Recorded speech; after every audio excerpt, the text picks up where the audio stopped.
1월 21일 9시 기도회 시작하도록 하겠습니다. 재난을 막는 기도 운동이라는 제목으로 열왕기상 18장 46절의 말씀으로 나누도록 하겠습니다. 열왕기상 18장에 보면 갈멜산 전투 사건이 나옵니다. 거기에서 거짓 선지자들을 완전히 멸절한 엘리야가 지금 이스라엘에 와 있는 가뭄을 해결하는 그런 기도 장면이 나옵니다. 거짓 선지자들부터 없애놓고 그 다음에 가뭄을 해결하는 장면이 나옵니다. 그 하나님의 신에 싹 사로잡혀서 이렇게 엘리야가 아합에 있는 아합 왕에 있는 곳까지 이렇게 끌려가는, 뭔가 이렇게 확 휩쓸려서 이렇게 힘있게 가는 그런 장면이 지금 18장 46절에 나왔습니다. 그러면 재난을 막는 기도라는 건 어떤 기도를 말을 하겠습니까? 회개 기도를 말을 합니다. 여기서 회개 기도에 대한 개념부터 바로 이렇게 확인하고 가야 되겠습니다. 우리의 잘못을 뉘우치는 그런 게 회개가 아닙니다. 그거는 그냥 뉘우침이지요. 종교적인 깨달음이죠. 하나님이 원하시는 회개는 복음으로 돌아오는 걸 원하십니다. 회개에 대해서 그런 정의들 많이 내려주시잖아요. 근데 공통적으로 뭐라고 정의를 합니까? 네가 걷던 길에서 돌아서서 하나님이 원하시는 곳으로 턴백하라는 거잖아요. 그럼 하나님이 원하시는 곳이 어디겠어요? 복음이죠. 언약이죠.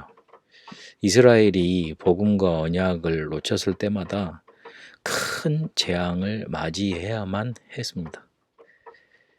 모세에게 그 이스라엘의 그 피 양 잡아서 이렇게 나오라고 할 때 그거 이렇게 제대로 알아들은 사람 모세밖에 없었습니다.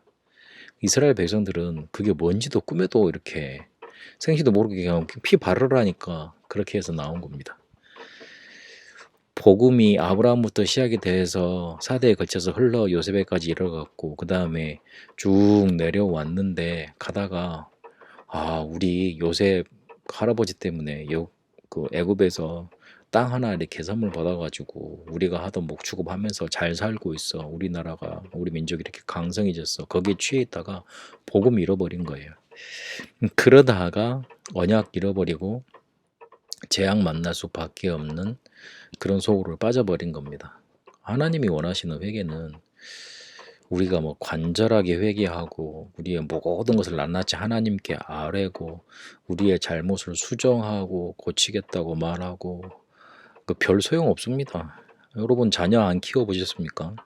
자녀들이 잘못하는데 너 그거 하지마, 잘못하면 혼낼 거야, 그러면 그때뿐이잖아요. 그래가지고 애들이 실수한 줄 알고 자기들 고치려고 또 할 때도 있어요. 그래가지고 안 하겠다 그러고 막 엄마 잘못해서 막 그렇게 매 맞으면 잘못했다 그러잖아요. 근데 그때뿐이에요. 우리 인간의 회개는, 인간의 잘못을 뉘우치는 거는요 그때뿐입니다. 그래서 하나님이 원하시는 거는 복음 제대로 붙잡으라는 거고 언약 회복하라는 겁니다. 그걸 제대로 붙잡은 사람이, 복음 회복한 사람들이 합심 기도할 때, 어떤 제목을 놓고 합심 기도할 때 하나님이 원하시는 응답이 쏟아지는 겁니다. 그때 재난이 막아집니다. 엘리야가 이 사실을 알았기 때문에 첫 싸움 할 때부터 흑암 결박하는 큰 결단을 한 겁니다. 꼭 해야 될 결단. 내가 죽든지 살든지 그거 상관없이, 그리고 나에게 유익이 오든지 손해가 오든지 그거 상관없이 이 흑암 결박하는 첫 싸움의 결단이 이루어진 겁니다. 다른 말로 하면 영적으로 흑암 세력부터 결박하는 그 결단부터 시작하고 기도하세요. 눈에 보이지 않지만 시공간을 초월해서 사단과 귀신의 세력들 역사하고 있습니다. 그거 결박하는 것이 먼저입니다. 그게 첫 싸움입니다.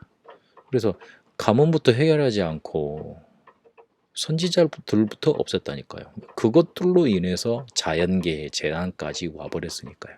그걸 엘리야는 파악을 하고 있었던 겁니다. 그리고 엘리야 자체가 간절한 기도 속에 있었던 사람입니다. 얼마나 기도를 했든지 머리를 무릎 사이에 놓고 그렇게 기도했다고 그럽니다. 저 같은 경우엔 그건 안 될 것 같은데, 일단 배가 나와서 안 돼요. 그만큼 간절하게 기도할 정도로 그렇게 몸에 탈이 다 없어질 정도로 간절한 기도 속에 엘리야가 있었다는 소리잖아요. 간절한 기도 하루에 한 번만 해도 우리에게 능력 생기고 우리에게 있는 병 치유됩니다. 그만한 힘이 그 기도 속에, 간절한 기도 속에 있습니다. 그리고 이 기도 속에 새 힘을 엘리야가 얻습니다.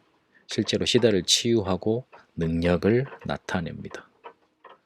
그러면서 이 기도가 어떻게 이어지느냐, 결국 그 재난이 완전하게 끝나는 날이 어디였느냐, 도단성을 통해서 제자들이 이스라엘 전역에 깔리고 일어났을 때, 그때 실제로 재난 끝나고 해결이 됐습니다. 복음과 언약을 회복한 사람, 기도의 비밀을 알고 있는 사람, 흑암을 결박시킬 수 있는 비밀을 알고 간절한 기도 속에 능력 누릴 수 있는 사람, 이 사람들이 곳곳에 세워져야지만 실제로 재난과 재앙 꺾입니다. 그걸 알았기 때문에 엘리야가 곳곳에 선지학교를 세웠고 그 뒤를 이어서 엘리사가 그걸 완성합니다.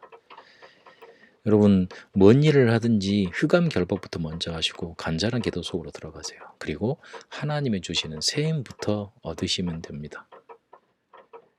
다른 거 내가 잘못한 거 고치겠다, 그거는 두 번째 문제입니다. 하나님은 그거 원하시지 않습니다. 솔직히 말을 하면 복음 제대로 붙잡고, 하나님 내가 이렇게 부족한 존재인데 오늘 또 복음이 필요하군요, 오히려 그걸 더 원하십니다. 그래서 재난을 막는, 여러분 앞에 다가와 있는 재앙을 막는 기도 속에 들어가게 되시길 바랍니다. 하나님, 재난을 막고 재앙을 막는 기도 속에 우리가 들어가게 하옵소서. 흑암세를 결박하고 간절한 기도 속에 있다 하나님이 주시는 새 힘을 얻어 제자 세우는 응답 누리게 하옵소서. 살아계신 우리 주 예수 그리스도 이름으로 기도합니다. 아멘.